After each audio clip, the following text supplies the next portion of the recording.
Primeiramente, boa tarde. Hoje eu vim aqui apresentar um modelo da maquete que eu fiz sobre a membrana plasmática, onde irei falar as características, as suas composições, as suas definições.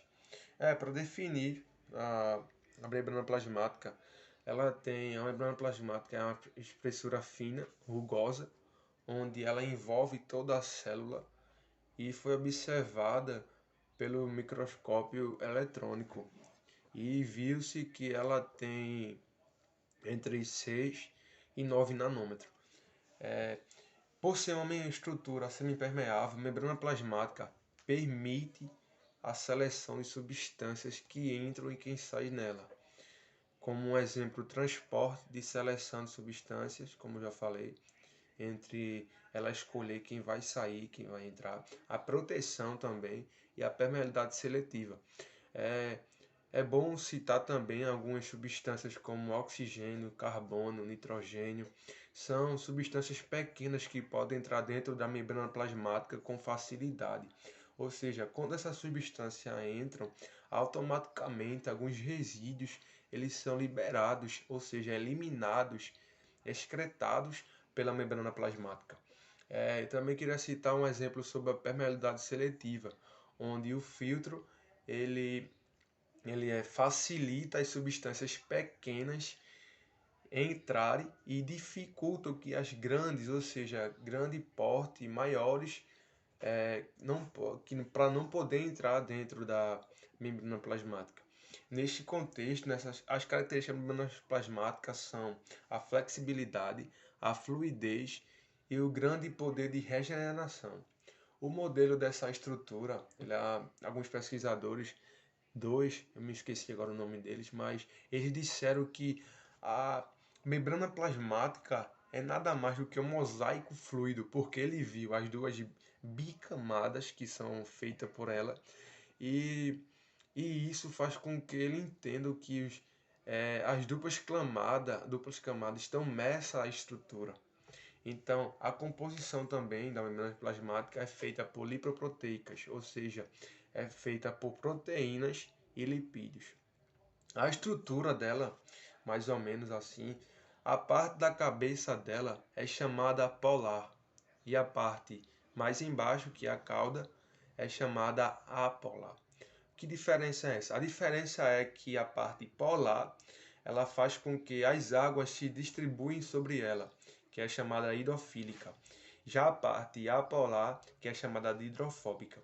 Então, também quero citar as principais características, não, as principais proteínas que são classificadas em proteínas transmembranares, que atravessam a bicamada lado a lado, e as proteínas periféricas, que ficam longe da, da membrana plasmática, ou seja, fora da membrana plasmática, que situam-se em um das bicamadas da membrana plasmática, longe dela. Nesse sentido, existe também transporte de substâncias, que são divididas em duas partes. Primeiro, transporte passivo. Segundo, transporte ativo. Transporte passivo, ele ocorre sem consumo de ATP, não tem energia. Ele ocorre de um lado mais concentrado para o menos concentrado. Exemplo como uma difusão simples, exemplo também como uma difusão facilitada e osmose. A facilitada, ela corre através da proteína integrada, onde as moléculas ela tendem a passar por lá e as enzimas proteicas faz com que elas ajudem para que ela ocorra uma facilitação, ou seja, está dizendo facilitada sem consumo de energia, para que elas passem no meio daquelas proteínas integradas. A osmose é a passagem da água de um meio menos concentrado para um meio mais concentrado, ou seja, o lado hipotônico para o lado hipertônico, ou seja, um exemplo, a água com sal. A água está no meio menos concentrado, o sal está no meio mais concentrado. Então, a osmose ela tenta passar pelo meio menos concentrado para o meio mais concentrado onde está o sal, o sódio. Já no transporte ativo, ocorre o consumo de energia, ou seja, ocorre um consumo de ATP. As substâncias se deslocam do meio menos concentrado para o meio mais concentrado. Como exemplo, primeiro, transporte em bloco ocorre quando a célula transfere, ocorre quantidade de substâncias para dentro ou fora do meio intracelular, como exemplo, a endocitose e a exocitose. A endocitose ocorre pelo processo de entrada de partícula na célula por meio de vesícula chamada endossomos. Exocitose ocorre pelo processo de excreção, ou seja, eliminação das partículas digeridas para fora da célula. Existe também a bomba de sódio potássio, que é um processo que ocorre devido à diferença e à concentração dos íons de sódio e potássio dentro e fora da célula. Bom, esse foi o meu modelo de maquete que eu fiz e distribuí alguns nomes nele. Irei falar características, funções deles. Carboidrato é um macronutriente muito importante para o organismo, pois sua principal função é proporcionar energia para realizarmos as atividades do dia a dia. As moléculas é formada por um grupamento de dois ou mais átomos unidos por ligações covalentes. Suas principais características são a estabilidade, que é a ligação difícil de serem desfeitas, e neutralidade, mesmo número de prótons e elétrons. A proteína integral são aquelas que penetram na bicamada fosfolipídicas, capazes de atravessar completamente a membrana. Essas podem atravessar a membrana uma ou mais vezes. A glicoproteína são moléculas que correspondem à corrente da proteína e do hidrato de carbono, que são envolvidos em muitas funções fisiológicas que incluem a umidade. Também tem a proteína alfa-hélice, que está presente na estrutura secundária dos níveis de organização das proteínas.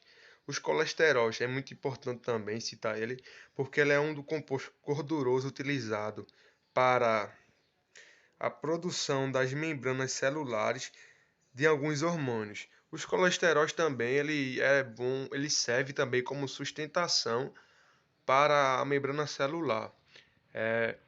Como já falei nos vídeos anteriores, a membrana celular, a membrana plasmática, ela tem uma fluidez. Então, a partir da sua fluidez, ela causa uma velocidade muito rápida. Então, o colesterol é meio que uma sustentação para que elas não, tipo, não se mexam tanto.